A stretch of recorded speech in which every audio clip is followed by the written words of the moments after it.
নাও, বিদেশে এসছো, খুব রস বিদেশে আসার, এইবার নাও। জামা কাপড় কাচো, জামা কাপড় রোদে মেলে দাও, এবার করো দিন রাত। সারা সপ্তাহ ডিউটি করার পরে একটা দিন থাকে রেস্টের দিন, সেটা হলো রবিবার। তবে সেই রবিবার যে রেস্টের দিন বলে সবাই জানে, কিন্তু সেই রবিবারও রেস্ট পাওয়া যায় না। কারণ সেই রবিবারের অনেক কাজ থাকে, যেমন জামা কাপড়গুলো ক্লিন করা। সারা সপ্তাহ যেহেতু পড়েছি, ক্লিন তো করতেই হবে।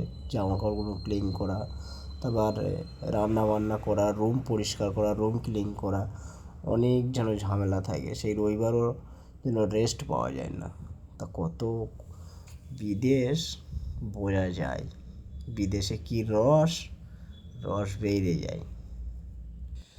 তবু তো আমরা এখানেই থাকি দেশের মধ্যে। যারা দেশের বাইরে থাকে, যেমন দুবাই, কাতার, কুয়েত, সৌদি আরব, মালয়েশিয়া, সবাই এইসব জায়গায় যারা থাকে, তারা যে আরও কত কষ্ট করে সেটা হয়তো আমরা কল্পনা করতে পারছি না। তবে একটু মানে দেখলে মাঝে মাঝে তাদেরও ভিডিও সামনে আসে, দেখি খুব কষ্ট করে। কষ্ট সবাই করে, বিদেশে আসলে তো কষ্ট করতে হবে। যেহেতু আমরা বাড়িতে থাকলে বাড়ির সকলা সব করে দিত, কিন্তু এখানে আসলে সব নিজের, কেউ কারণ না। তাই এর জন্য কষ্টটা করতে হয়। আর এই কষ্টের পরে সুখ আছে কি, যে পরিবার, তুমি কষ্ট করলে তোমার পরিবার হাসি খুশিতে থাকবে, এটাই হলো ব্যাপার।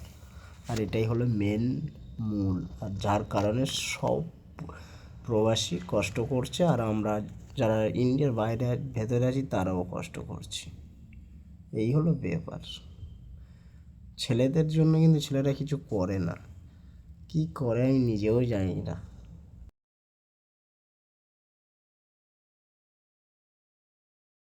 একটা কথা মাথায় রাখবে, প্রতিটা ছেলে, সে দূর প্রবাসে থাকো আর ইন্ডিয়ার ভেতরে থাকো, তোমার টাকায় হয়তো তোমার পরিবার চলছে, তোমার বাবা মা, স্ত্রী, সন্তান সবাই হয়তো চলছে, হাসি ঠাট্টা মজা করছে।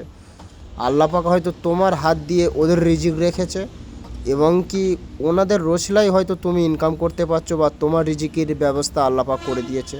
তা না হলে হয়তো তুমি ইনকামই করতে পারতে না। হয়তো তোমার টাকাই ওরা চলছে বলে তুমি ইনকাম করতে পারছো, এটাও হতে পারে। তাই কখনো আফসোস করো না, আল্লাহ পাক যা করে আমাদের জন্য অতি উত্তম।